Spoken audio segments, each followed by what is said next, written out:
अस्सलाम वालेकुम स्टूडेंट, हमारे पास मैथ की बुक है थिंक टेक्स्ट बुक की। उसका क्वेश्चन नंबर हमारे पास जो है एक्सरसाइज है 21.1 और क्वेश्चन नंबर 2 है। कह रहा है रिजॉल्व इनटू पार्शियल फ्रैक्शन। ठीक है, ये इंपॉर्टेंट क्वेश्चन बताए थे मैंने। जिसके पास जो है ज़ाहिर है मैंने इंपॉर्टेंट क्वेश्चन बताया, जिसके पास चैनल सब्सक्राइब होगा उसके पास इंपॉर्टेंट क्वेश्चन का पूरा पेपर होगा।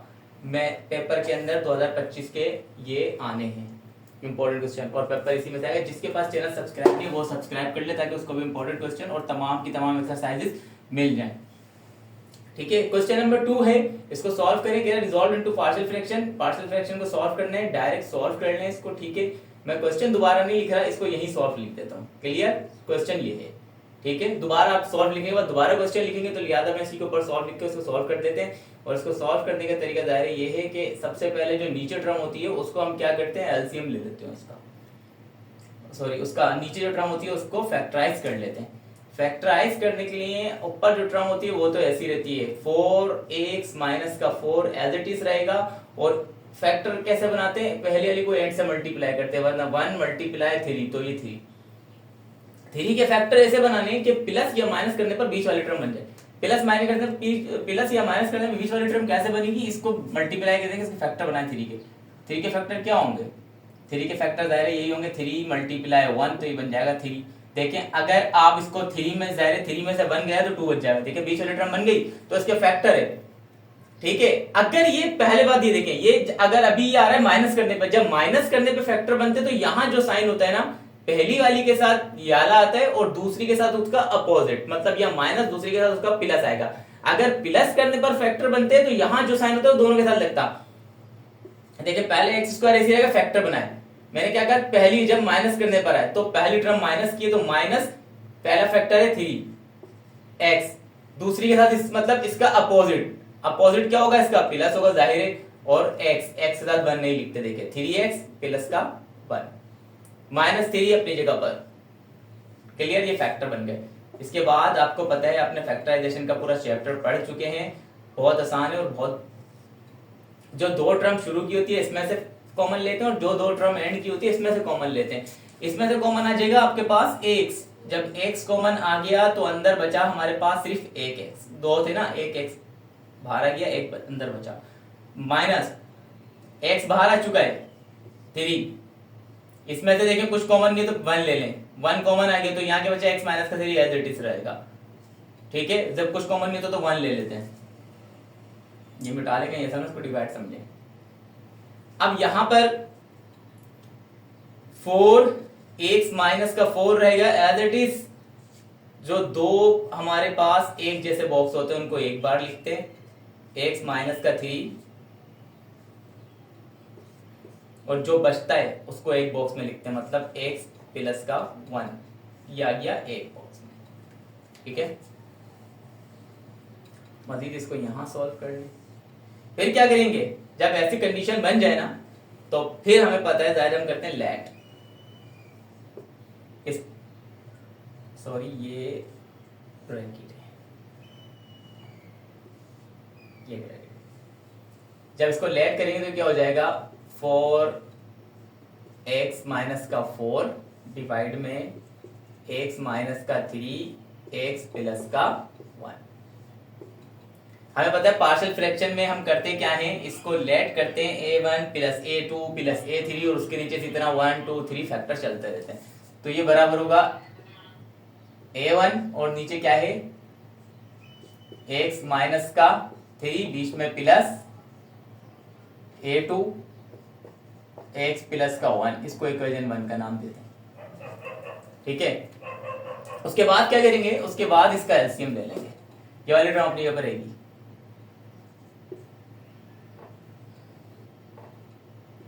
फोर एक्स माइनस सॉरी 4 और ब्रैकेट में x माइनस का 4, नीचे x माइनस का 3 x प्लस का 1, यहां आ जाएगा हमारे पास एलसीएम ले लेंगे। जो नीचे होता है वो एलसीएम होता है, मैंने आपको पहले बताया था, बीच में प्लस हो डिवाइड में वैल्यू हो तो हमेशा उसका एलसीएम लेते हैं, जो नीचे होता है वो एलसीएम होता है, मतलब x माइनस का 3 और x प्लस का 1, फिर इसको क्रॉस मल्टीप्लाई करते हैं, a1 मल्टीप्लाई हो जाएगा x प्लस के 1 से, प्लस a2 मल्टीप्लाई हो जाएगा x माइनस के 3 से।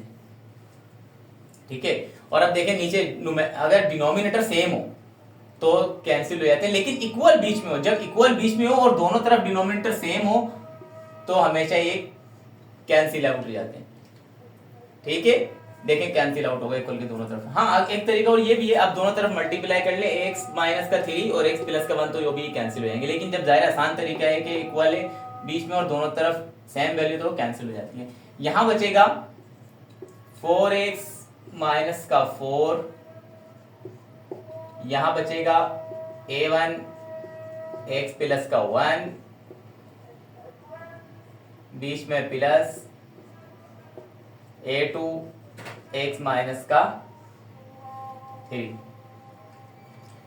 अब देखें एक चीज यहां पर याद रखिएगा, a1 के नीचे क्या था, a1 के नीचे है x माइनस का 3। अभी आपको पता है, अभी अपने फैक्टर बनाया x माइनस का 3 x प्लस का 1, हमें पता है फैक्टराइजेशन में 0 के बराबर होता है ये, तो जाहिर है ये 0 के बराबर होगा। इसी तरह a2 के नीचे क्या है, x प्लस का 1, तो ये भी 0 के बराबर होगा। तो a1 ये माइनस का 3 है, यहां पर आके किसको आ जाएगा, प्लस का। इसी तरह ये प्लस का 1 है, यहां पर आके किसको हो जाएगा, माइनस का 1। आगे सॉल्व करें इसको।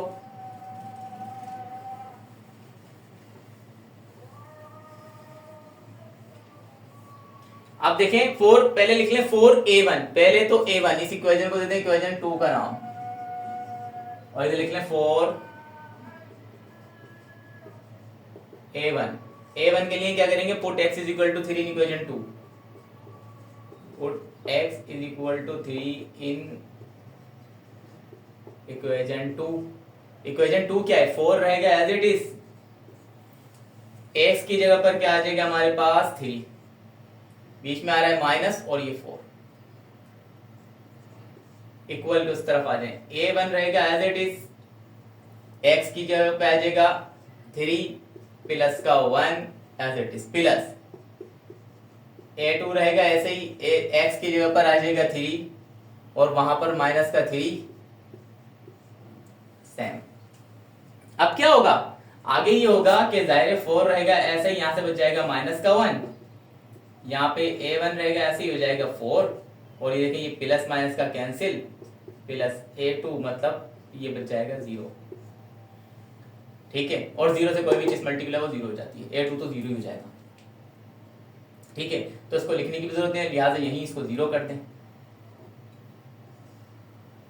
अब हमारे पास प्लस माइनस माइनस, ये हो जाएगा 4 बंदा 4, और इधर इससे मल्टीप्लाई होगा तो 4a1, इक्वल के दोनों तरफ मैंने बताया सेम चीज कैंसिल हो जाती है, लेकिन जाहिर आप जिसे करते हैं वही वैसे ही करें। 4 मल्टीप्लाई हो रहा है, यहाँ पर आके इसको करेगा डिवाइड, तो हो जाएगा a1, 4 1 जा 4, 4 1 जा 4, तो a1 की वैल्यू आ गई माइनस का 1, a1 आ गया माइनस का 1। अब आप निकाल लें a2। ठीक है, इसी को मिटा रहा हूं, a2 की जगह पर इसलिए नीचे करना है आपने, लेकिन a2 में इसके साथ ही कर रहा हूं क्योंकि यहां पर इसको मिटाना नहीं चाह रहा मैं इसको, क्लियर, और ना ही इस वाली इक्वेशन को। तो लिख लेते हैं 4a2, आप इसी के नीचे सॉल्व कीजिएगा 4a2, और जाहिर a2 किसके बराबर है, -1 के, तो यहां लिख ले माइनस का 1, और पुट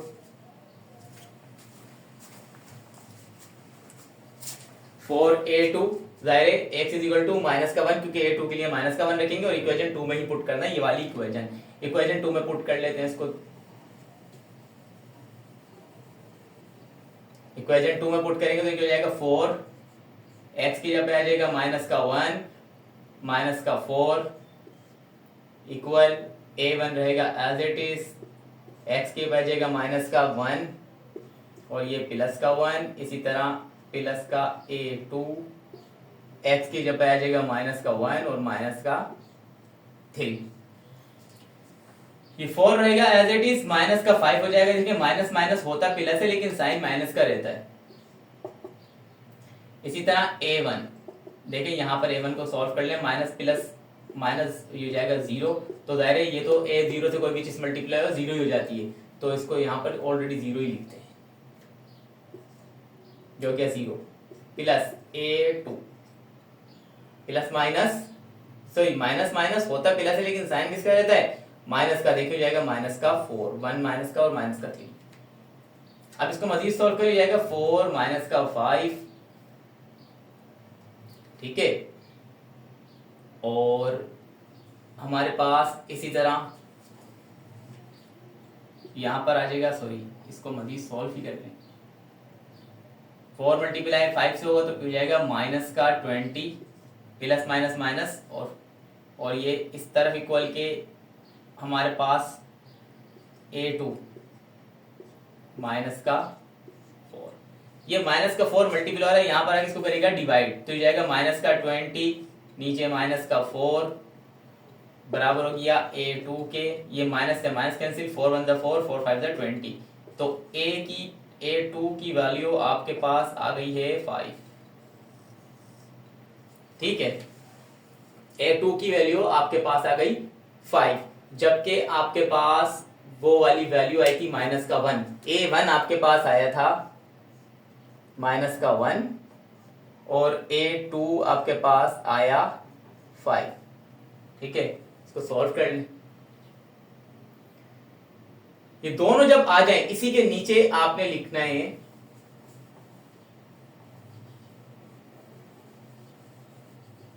अब A1 की और A2 की वैल्यू देखो आप किस में रख सकते हो, इक्वेशन 1 में रख सकते हैं, ठीक है ना। अब इसको रख दें इक्वेशन 1 में, लिखें put the value of A1 and A2 in equation 1। अगर ये आप वैल्यू वर्डिंग ना भी लिखे तो कोई मसला नहीं, डायरेक्ट A1 और A2 की वैल्यू आप इक्वेशन 1 में रख दीजिएगा। तो इसको यहां रख लेते हैं, इक्वेशन 1 ऑलरेडी लिखी हुई है, इसके नीचे इक्वेशन 1 लिख लें, अगर आपने लिखना है तो लिखना है। तो यहां लिख लें 4x माइनस का 4, नीचे आ जाएगा x माइनस का 3, x माइनस प्लस का 1, और यहां पर देखें a की जगह पर आ जाएगा हमारे पास माइनस का 1, नीचे क्या आ जाएगा 3x माइनस का 3, इस तरह बीच में आ रहा है प्लस A2 की वजह 5, और नीचे क्या आ जाएगा x प्लस का 1। देखें ये इसका हो गया आंसर, लेकिन ये आपकी बुक का आंसर नहीं है। बुक में डायरेक्ट आंसर सेम होगा, प्लस वाली वैल्यू को पहले लिखो या माइनस वाली को पहले लिखो, उससे कोई नहीं फर्क पड़ता, आंसर बिल्कुल परफेक्ट है। तो देखिए आपकी बुक में बताए होगा क्या, ये टर्म बाद में लिखिए, ये टर्म पहले लिखिए, तो इसको पहले लिखना है। देखिए अगर ये टर्म आप पहले लिख लेंगे तो जाएगा 5 डिवाइड में आ जाएगा x प्लस का 1। देखें ये प्लस की थी, जब मैंने पूरी टर्म प्लस की लिख दी, ये टर्म है ये बीच में, ये टर्म है माइनस की, तो ये मैं लिखूंगा माइनस 1x माइनस का 3। तो देखें ये आपकी बुक का आंसर होगा। ये प्लस का था मैंने प्लस में लिख दिया, ये माइनस का था मैंने माइनस में लिख दिया, और इससे भी कोई फर्क नहीं पड़ेगा, आप ऐसे भी कर सकते हैं x प्लस का 1 बीच में प्लस माइनस का 1 x माइनस का 3, दोबारा प्लस माइनस माइनस हो जाएगा, तो देखें यहाँ पर माइनस ही आ जाएगा, ठीक है। यही आपका आंसर है। अब इसका क्वेश्चन 5 करते हैं जो इम्पोर्टेंट, ठीक है स्टूडेंट। अब क्वेश्चन नंबर 5 है, इसी का 21.1 का हमारे पास रिजॉल्विंग टू फैक्टर्स है। क्वेश्चन नंबर 5 को सॉल्व कर लें, डायरेक्ट सॉल्व करने का क्वेश्चन को ऐसे लिखेंगे तो मैं यही सॉल्व लिख देता हूँ, ठीक है। बस तो सॉल्व कर लें। सॉल्व करने का तरीका इसको ये होता है, आपको जाहिर है, अच्छा इसका एक अलग ही थोड़ा सा मेथड है, वो जरूर जरा चेक कर लीजिएगा। एक चीज पहले तो आप अपने पास इसको जाहिर डिवाइड कर लें, डिवाइड करते जाहिर ये जो वैल्यू होती है आपके पास ये आ जाएगी अंदर एक्स स्क्वायर प्लस का 9x प्लस का 8। डिवाइड किससे करना है, एक्स स्क्वायर प्लस का x माइनस का 6। जाहिर कोई वैल्यू ही नहीं है तो इसको क्या करना पड़ेगा, 1 से कर लेंगे डिवाइड। एक्स स्क्वायर जब एक्स स्क्वायर से होगा तो x square plus plus plus x जब 1 से होगा तो x, इस तरह प्लस माइनस माइनस 6 1 6। हमें पता है डिवाइड में हमेशा नीचे वाली वैल्यू के साइन चेंज होते हैं, प्लस में तो माइनस में, प्लस में तो माइनस में, माइनस में तो प्लस में। देखें ये तो जाएगा कैंसिल आउट, और ये प्लस माइनस क्योंकि अब ये माइनस हो गया x, तो 9 में से 8 गए तो 8x बचे प्लस के। इसी तरह प्लस प्लस प्लस ये हो गए 6 और 8 14, ठीक है। ये हमारे पास फैक्टर बन गया है। जाहिर अब देखें हमारे पास इसको एंटी क्लॉकवाइज चलते हैं, हम क्या करते हैं एंटी क्लॉकवाइज। यूं, ठीक है, एंटी क्लॉकवाइज। एंटी क्लॉकवाइज का मतलब ये होता है कि ये ट्रम एंटी क्लॉकवाइज के हिसाब से चले, तो देखिए ये ट्रम जब यहां पर आएगी तो ये आ जाएगी यहां पर, प्लस ये ट्रम जो है कहां चली जाएगी, नीचे, एक्स स्क्वायर प्लस का 6 प्लस का x माइनस का 6, और ये टर्म कहां चली जाएगी, ऊपर 8x प्लस का 14। समझ में आया? एंटी क्लॉकवाइज चलते हैं यहां तक। ये तो यहां तक तो बात हो गई हमारे पास क्लियर। अच्छा एक चीज और याद रखिएगा, कुछ स्टूडेंट्स ऐसा है कि अगर मैं लिख रहा हूँ 7 डिवाइडेड बाय 2, मैं इसको इससे डिवाइड करता हूँ, लिख रहा हूँ 7 डिवाइडेड बाय 2, 7 3 दा 2 3 दा 6, ज़ाहिर 1 बच जाएगा। फिर एंटी क्लॉकवाइज अगर हम चलें, एंटी क्लॉकवाइज देखें, ये यहाँ ये यहाँ ये यहाँ, मतलब जो है 3 कहाँ आ जाएगा इधर, क्लियर, 1 कहाँ चलेगा ऊपर और 2 कहाँ आ जाएगा नीचे। तो ज़ाहिर दोबारा इसको करूंगा मैं, 2 3 दा 6 और 1 7, लेकिन बीच में प्लस नहीं है।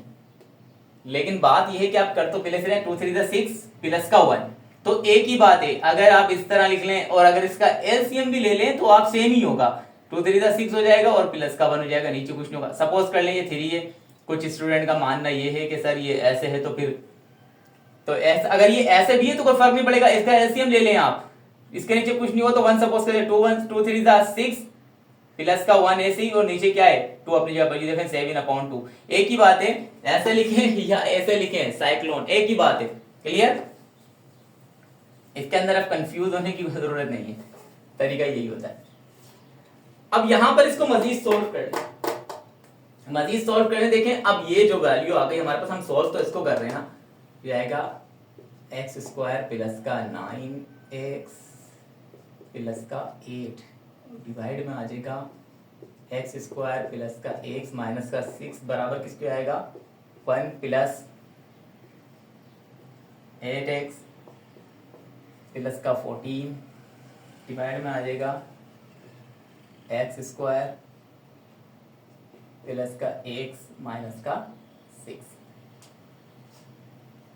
ये इक्वेशन 1 का नाम दे, एंड में वैल्यू इसी के अंदर पुट कर लीजिएगा, क्लियर। इसको मजीद सॉल्व कर लें। अच्छा एक चीज और, ऐसा किया क्यों, ऐसा जैसे किया क्योंकि आपकी बुक की ही रिक्वायरमेंट है, आंसर इसी तरह आ रहा है उसका ना, 1 में तो जब भी इसको ये हमने किया, ठीक है, तब सबने यही किया होगा, मैंने अकेले तो नहीं किया, तब हम टीचर्स ने ऐसा ही किया होगा। अब मजीद इसको आगे सॉल्व कर लेते हैं। ये फैक्टर हमारे पास जाहिर है, अगर हम इस फैक्टर को सॉल्व कर ले, हमारे पास ये फैक्टर आ रहा है 8x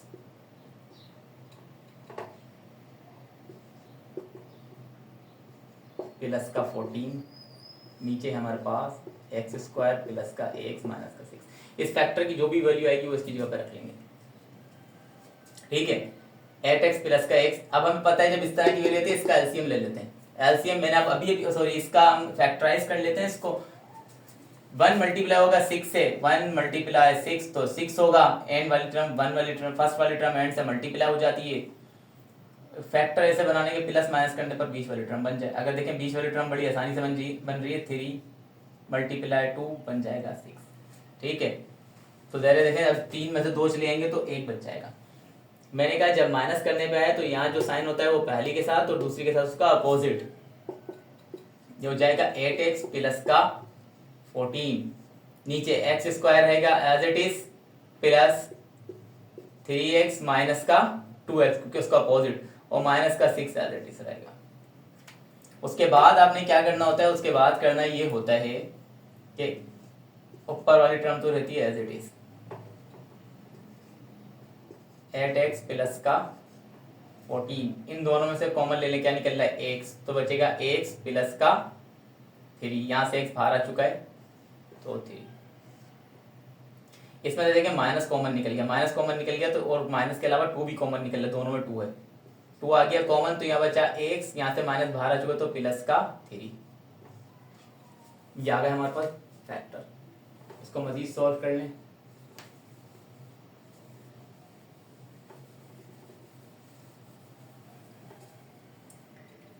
मजीद सॉल्व करेंगे तो क्या होगा, 8x रहेगा एज इट इज प्लस का 14 रहेगा एज इट इज, x जो 2 बॉक्स है जैसे तो उनको एक बार लिख लेते हैं, x प्लस का 3 और दूसरा बॉक्स क्या है x माइनस का 2, ये दो बॉक्स एक्सेस होगा। इसके बाद हम क्या करते हैं, जाहिर है इसके बाद हम लेट करते हैं, इसको लेट कर लेते हैं। लेट करेंगे तो क्या होगा हमारे पास, लेट एट एक्स प्लस का 14 डिवाइड में एक्स प्लस का 3 एक्स माइनस का 2 और इधर जाहिर a1 ऐसे ही किया था लास्ट क्वेश्चन में भी, एक्स प्लस का 3 प्लस a2 एक्स माइनस का 2। उसके बाद एलसीएम लेते हैं, तो एलसीएम ले लें।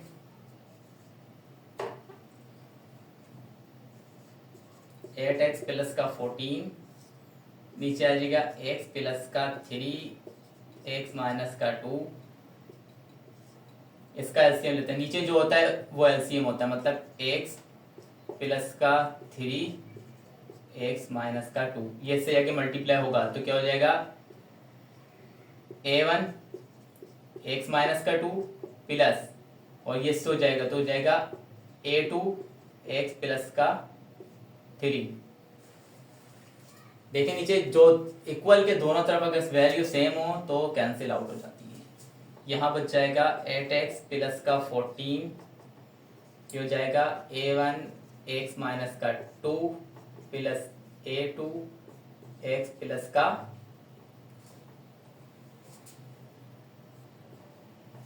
3, एक्स प्लस का 3 है। यहां पर तो हो गई बात क्लियर, यहां तक इसको मैं नहीं मिटा रहा, इस वन इक्वेशन उनको लिखे रहने दें, इसके नीचे से ऊपर सॉल्व कर लेते हैं इसको, ठीक है, बल्कि यहां कर देते हैं, इसके बाद से इस इक्वेशन को अलग कर लें बस,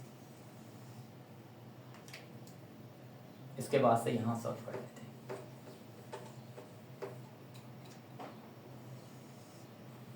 अब देखें हमारे पास, हमने पहले भी कहा था x a1 के नीचे क्या है हमारे पास, x प्लस का 3, तो यहां पर हो जाएगा a1 x प्लस का 3 इज इक्वल टू 0, और इसी तरह अगर हम देखें a2 x माइनस का 2 इज इक्वल टू 0, तो ये प्लस का 3 है, यहाँ पर किसको हो जाएगा माइनस का, और a2 के लिए यहाँ पर प्लस का 2 है, यहाँ पर आके माइनस का 2, यहाँ पर आके प्लस का हो जाएगा।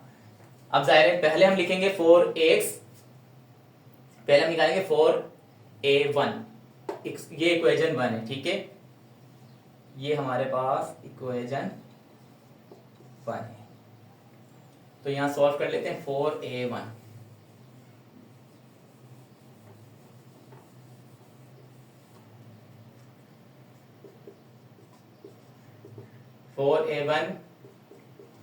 Put x is equal to minus का 3 इन इक्वेशन 2, इक्वेशन 2 में रखेंगे। इक्वेशन 2 ये है हमारे पास 8x प्लस का 14, इस 8x की जगह पर क्या आ जाएगा माइनस का 3, ये 4 प्लस 14 ऐसे ही इक्वल a1 रहेगा एज इट इज, x की ऊपर जाएगा माइनस का 3 माइनस का 2 एज इट इज, बीच में प्लस a2 रहेगा एज इट इज, x की जगह पर आ जाएगा माइनस का 3 और ये प्लस का 3,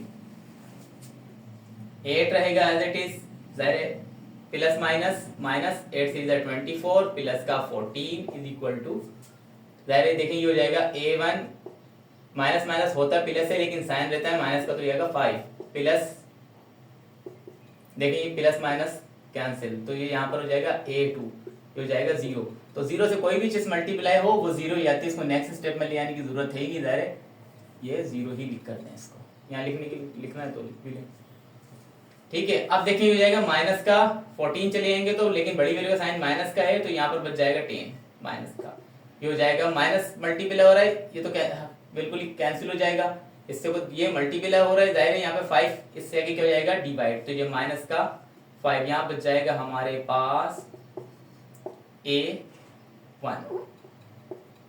माइनस से माइनस कैंसिल, 5 1 जा 5, 5 2 जा 10, तो a1 आ गया हमारे पास 2, तो यहां पर लिख लेते हैं a1 आपके पास आ गया 2, पहले a1 लिख दिया। अब इधर लिख लें 4a2, इसी के नीचे करना है आपने, मैं यहां पर लिख रहा हूं 4a2 तो जाहिर A2 के लिए हमने क्या निकाला है, x is equal to 2, put in equation 2। आप इसी के नीचे कीजिएगा, मैं जगह ना होने की वजह से इसको मिटा रहा हूं। तो ये हो जाएगा हमारे पास 8x की आ जाएगा 2 प्लस का 14 इक्वल A1 रहेगा ऐसे ही, x के ऊपर आ जाएगा हमारे पास 2 और ये माइनस का 2, इसी तरह प्लस A2 रहेगा एज इट इज, x के ऊपर जाएगा हमारे पास 2 प्लस का 3, ये हो जाएगा 2 8 16 प्लस का 14 इज इक्वल टू, ये तो देखें वही हो जाएगा A1, ये हो जाएगा 0, 0 से कोई भी चीज मल्टीप्लाई हो तो 0, ये A2 हमारे पास हो जाएगा 5। ठीक है, इसको लिख लें x प्लस का 14, ये 0 हो गया तो इसको डायरेक्ट लिख लें A2 और ये मल्टीप्लाई में 5 मल्टीप्लाई हो रहा है, या जाहिर है यहाँ पर आके इसको डिवाइड करेगा तो ये कितना हो जाएगा हमारे पास 30 और 5 डिवाइड में आ जाएगा और A2, 5 1 5, 5 6 30, तो A2 की वैल्यू आपके पास आ गई 6। यहाँ लिख लें A2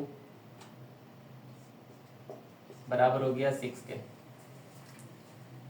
आगे मजीद सॉल्व करें इसको, अब इस वैल्यू की तो कोई जरूरत नहीं है, इसकी को छोड़ दें।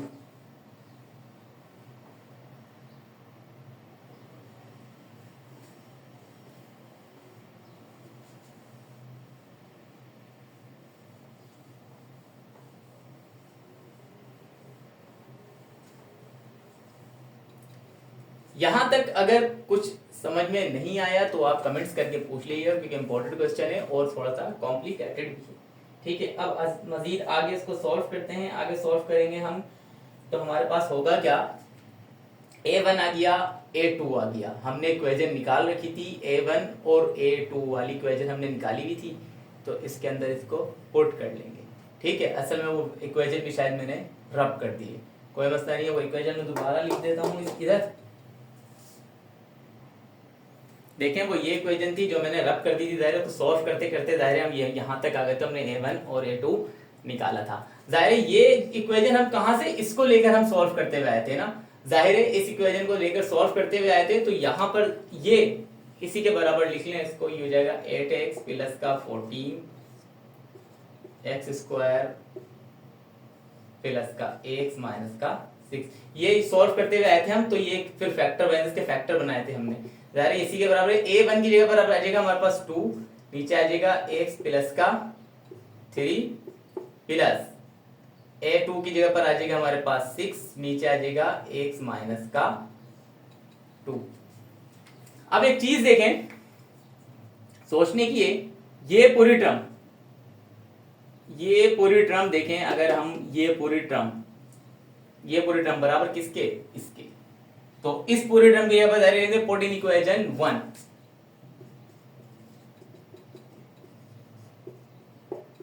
पुट इक्वेशन 1, तो जाहिर देखिए इक्वेशन 1 क्या हमारे पास 1, चाहे तो ये भी लिख सकते हैं इधर इक्वल के इस तरफ, लेकिन जरूरत नहीं है 1, और लिखना चाहे तो उसको लिख लीजिएगा इक्वल के इस तरफ, वरना अदरवाइज जरूरत नहीं है। 1 प्लस ये पूरी टर्म देखें बराबर किसके, ये पूरी टर्म इसके बराबर है 2 डिवाइड में x प्लस का 3, ठीक है, बीच में प्लस 6x माइनस का 2, यही इसका आंसर है।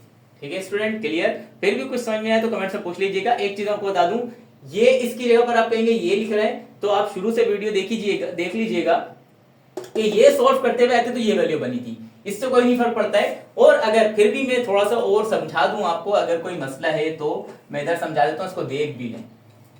इसको ये लिखा हुआ है हमने है x प्लस का 3 और x माइनस का 2, x जब x से मल्टीप्लाई होगा तो जाएगा x स्क्वायर, ये प्लस माइनस माइनस का 2x, ठीक है, फिर ये प्लस प्लस प्लस का 3x प्लस माइनस माइनस का 6, x स्क्वायर रहेगा एज इट इज, प्लस देखें 3 में से 2 चले गए, बड़ी वाले साइन प्लस का तो बचेगा x और माइनस का 6, तो देखें दोबारा इसकी जगह पर वही वैल्यू, कहीं आपको बाद में कॉम्प्लिकेशन हो गया, मैंने डायरेक्ट ये वैल्यू लिख दी क्योंकि मैं यही सॉल्व करता हुआ आया तो ये वैल्यू बनी थी। ठीक है, और ये पूरी टर्म आपके पास बराबर है, देखें किसके, इस ये पूरी वैल्यू बराबर है इसके, तो मैंने ये रख दिया। आप चाहे तो इस तरह भी क्वेश्चन भी लिख सकते हैं आप, कोई मसला नहीं, दोबारा ऐसे करके दायरे इस तरह भी क्वेश्चन लिखे, लेकिन आंसर आपका यही होगा। ठीक है, फिर भी कुछ समझना है तो कमेंट्स कर लीजिएगा। Thank you student.